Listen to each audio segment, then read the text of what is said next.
Ya, baik, saudara. Assalamualaikum warahmatullahi wabarakatuh. Rekan-rekan netizen plus 62 di mana saja Anda berada.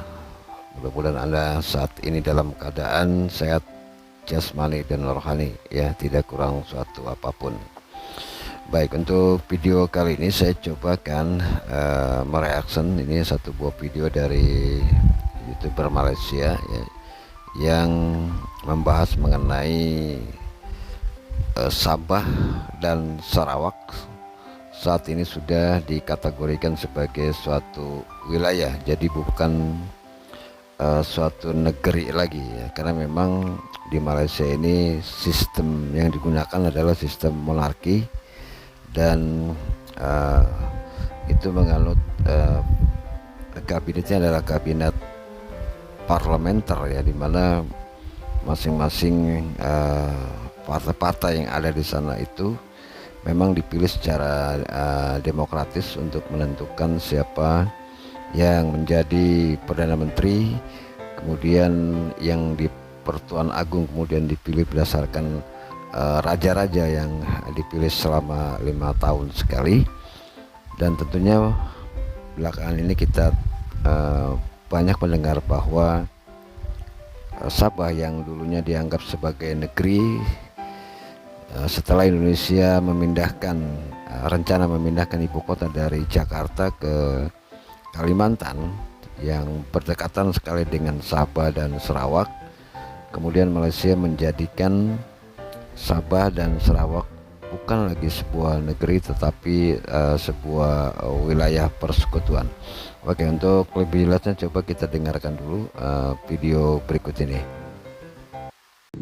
Status negeri Sabah dan Sarawak telah ditukar kepada wilayah. Namun, mengapa ini berlaku? Perkara ini telah mencetuskan ketidakpastian di antara rakyat dan apakah sebenarnya maksud di sebalik penukaran status ini. Di dalam video ini, kita akan melihat beberapa kemungkinan mengapa status ini ditukar dan apa implikasinya terhadap negara.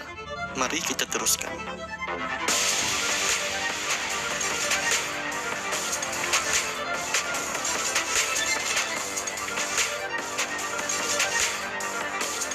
Nama wilayah untuk Sabah dan Sarawak mula diperkatakan sejak tahun 2018 oleh Perdana Menteri ketika itu, Tun Dr. Mahathir, semasa sambutan Hari Malaysia di Kota Kinabalu, Sabah.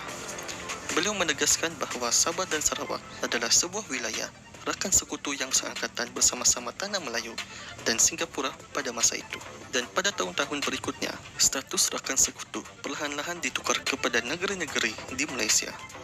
Menurut dari 4 ahli geografi, iaitu Richardson, Haggett, Cliff dan Frey, konsep wilayah boleh ditukar ataupun dibahagi kepada 3 kategori, iaitu wilayah formal, wilayah fungsional, dan wilayah vernacular.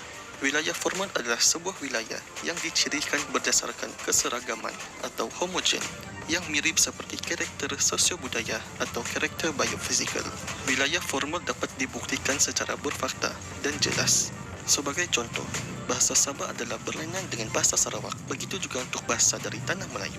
Dengan ini, pengiktirafan sebagai wilayah berbanding negeri adalah lebih masuk akal. Yang kedua, wilayah fungsional. Ini terjadi apabila terjadinya interaksi tertentu di kawasan tersebut yang mempunyai sebuah pusat utama yang memberi impak kepada kawasan di sekeliling, biasanya melibatkan kegiatan ekonomi.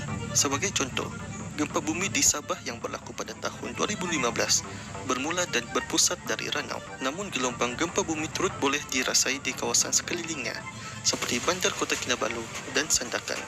Dan yang ketiga, wilayah vernacular. Wilayah ini adalah berdasarkan pendapat dan mungkin berbeza mengikut pendapat seseorang. Ia tidak semestinya dibezakan mengikut fakta dan hanya bergantung kepada persepsi.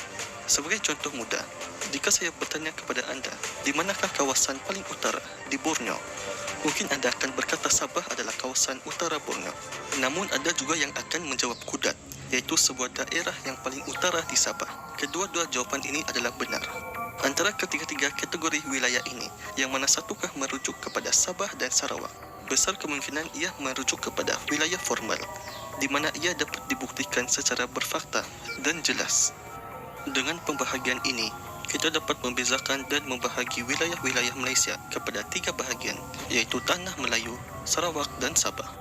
Ini berbeza dengan sebelum ini di mana Sabah dan Sarawak berdiri setanding negeri-negeri yang lain yang lebih kecil seperti Perlis dan Pulau Pinang. Ini secara jelas bertentangan dengan persetujuan asal yang telah dibuat. Secara tidak langsung, rakyat akan melihat ketiga-tiga wilayah sebagai abang besar dan mempunyai kedudukan lebih kukuh dan kuat berbanding sebuah negeri. Ini kerana Sabah dan Sarawak merupakan sebuah wilayah yang berautonomi yang merupakan dua entiti yang bergabung dengan Persekutuan Tanah Melayu untuk membentuk Malaysia, tidak seperti negeri-negeri yang lain. Namun ini hanya akan menjadi sebuah gelaran tanpa apa-apa makna sekiranya perlembagaan utama iaitu MA63 belum dipindah dan dimeterai secara rasmi. Selain itu, untuk peringkat pentadbiran, ini akan memberi ruang dan peluang untuk lebih ramai penduduk asal mentadbir sesebuah jabatan dan kementerian. Sebelum ini, terdapat beberapa jawatan penting yang dipegang oleh penduduk luar, iaitu yang berasal dari semenanjung Malaysia. Ini semestinya akan memperkuatkan pengaruh Sabah dan Sarawak untuk membuat keputusan sama ada dalam hal Persekutuan Malaysia dengan mengikuti suara majoriti atau pentadbiran wilayah masing-masing. Akan tetapi, jika sistem kenegarian untuk Sabah dan Sarawak telah dihapuskan, bagaimanakah cara pentadbiran untuk setiap wilayah tersebut? Mengikut info dari STA, penggunaan wilayah turut disamakan dengan cara pentadbiran di zaman British dahulu, di mana sebuah wilayah akan terbahagi kepada beberapa residensi berbanding dengan sistem negeri. Sebagai contoh, Residensi Gaya adalah nama untuk kawasan Kota Kinabalu, Tuaran, Tamparuli, Penampang dan Putatan. Setiap residensi akan ditadbir oleh Gubernur Residensi, Ahli Konsil dan Jentera Pentadbiran. Namun jika sistem residensi ini benar-benar dilaksanakan, adakah ia akan memberi kelebihan buat Sabah dan Sarawak ataupun adakah ia akan memberikan kesan yang buruk? Seperti saya katakan tadi, jika sistem residensi diteruskan, ianya umpama mengembalikan cara pemerintahan di zaman British. Kerajaan perlu memperhalusi lagi sistem pentadbiran tersebut untuk mengelakkan sebarang kesalahfahaman dan kebocoran yang akan berlaku. Tidak mustahil juga jika bahagian-bahagian besar di Sabah dan Sarawak juga akan diberi gelaran negeri dan kawasan yang lebih kecil akan diberi gelaran sebagai daerah, atau mungkin akan mengekalkan sistem pentadbiran wakil rakyat seperti kawasan parlimen dan DUN. Namun secara jelasnya, buat masa ini, Malaysia akan menjadi sebuah negara yang mempunyai 2 wilayah, 11 negeri dan 3 wilayah persekutuan. Akan tetapi, perubahan ini sebenarnya akan mengakibatkan lebih banyak perubahan-perubahan yang kecil namun memberi impak yang kuat seperti bendera dan lagu kebangsaan yang sudah menjadi sinonim dengan rakyat Malaysia sejak dari dulu lagi. Jika kita lihat bendera jalur gemilang, terdapat 14 garis di mana 13 garis mewakili kesemua negeri di Malaysia dan 1 garis untuk wilayah persekutuan. Adakah selepas ini ianya ditukarkan kepada 3 atau 4 baris sahaja? Begitu juga dengan lagu rasmi Sabah. Bait lirik negeri kita yang tercinta, mungkinkah akan ditukar ke wilayah kita yang tercinta? Kesimpulannya, ini adalah langkah permulaan yang dilaksanakan untuk memperakui hak Sabah dan Sarawak yang telah lama terpinggir. Namun sudah tentu ini hanyalah sekadar status semata-mata jika isu pokok berkaitan MA63 masih tidak diselesaikan. Ataupun adakah ianya hanya sekadar gimmick politik untuk meraihkan sokongan rakyat? Semoga para pemimpin telus untuk menyelesaikan masalah ini.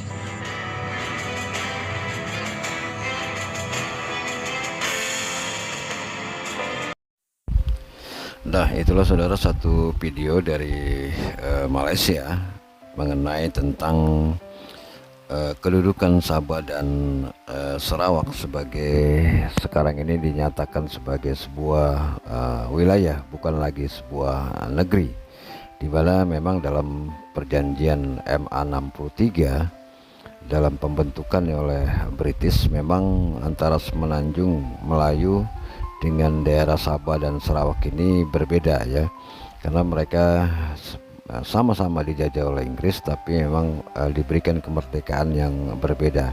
Namun dalam pembentukan Federasi Malaysia, orang-orang yang di semenanjung seperti Tengku Abdul Rahman dan sebagainya ini kemudian mengajak Sabah, Sarawak dan Singapura menjadi suatu negara persekutuan Melayu yang nantinya akan menjadi negara federasi Malaysia yang ikut di dalam pemerintahan yang berada di daerah Semenanjung.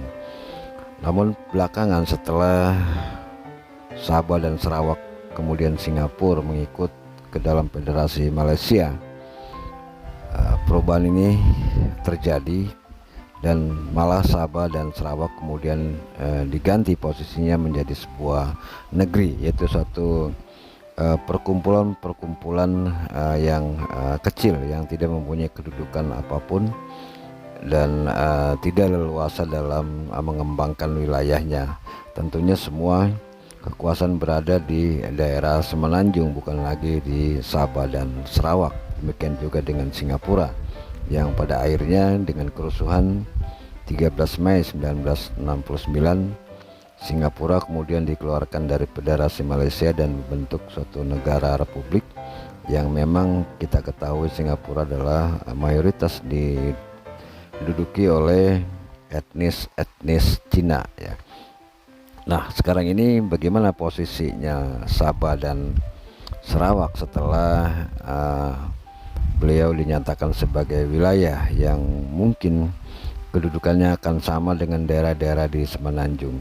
Nah, ini mungkin akibat dari pemerintah Republik Indonesia akan memindahkan ibu kota negara dari Jakarta ke Kalimantan, mengingat Sabah dan Sarawak adalah dua wilayah atau dua negeri di Malaysia yang posisinya sangat ketinggalan dengan daerah-daerah di Semenanjung, terutama dalam segi pembangunan wilayahnya di Sabah dan Sarawak. Nah, oleh sebab itu banyak dari para tokoh-tokoh di Sabah dan Sarawak yang kemudian lari ke Australia dan menggaungkan akan membentuk suatu negara sendiri dan berpisah dari Federasi Malaysia. Mungkin antisipasi dari itu, maka kemarin setelah Anwar Ibrahim ini menjabat sebagai Perdana Menteri Malaysia, kemudian ada satu putusan parlemen yang menyatakan bahwa Sabah dan Sarawak dihapus menjadi negeri kemudian diganti menjadi suatu wilayah. Nah, satu wilayah ini adalah seperti halnya di Indonesia ya. Maka wilayah Sabah dan Sarawak nanti akan dipimpin oleh seorang gubernur dan secara hak otonomi Sabah dan Sarawak ini bisa mengelola hasil dari kekayaan alamnya sendiri. Namun demikian memang Sabah dan Sarawak masih tetap menjadi negara bagian daripada Malaysia dan tetap masih menjadi negara federasi daripada Malaysia yang beribu kota di Kuala Lumpur dan Putrajaya. Jadi ini hanya penggantian nama saja dari negeri menjadi wilayah. Namun memang hak-hak daripada masyarakat Sabah dan Sarawak ini diberikan keleluasaan untuk mengelola sumber daya alam masing-masing agar Sabah dan Sarawak ini tidak tertinggal dengan Kuala Lumpur atau daerah-daerah yang berada di Semenanjung. Nah, itu saja saudara, mungkin Anda lebih tahu dari saya mengenai status dari negeri dan wilayah ini. Silakan Anda tulis di kolom komentar di bawah ini, dan jangan lupa like dan subscribe channel Gerbang 7 Tangsel ini agar channel ini bisa berkembang dan kami bisa menampilkan video-video yang informatif dan lebih bermanfaat bagi Anda semua. Terima kasih. Wassalamualaikum warahmatullahi wabarakatuh.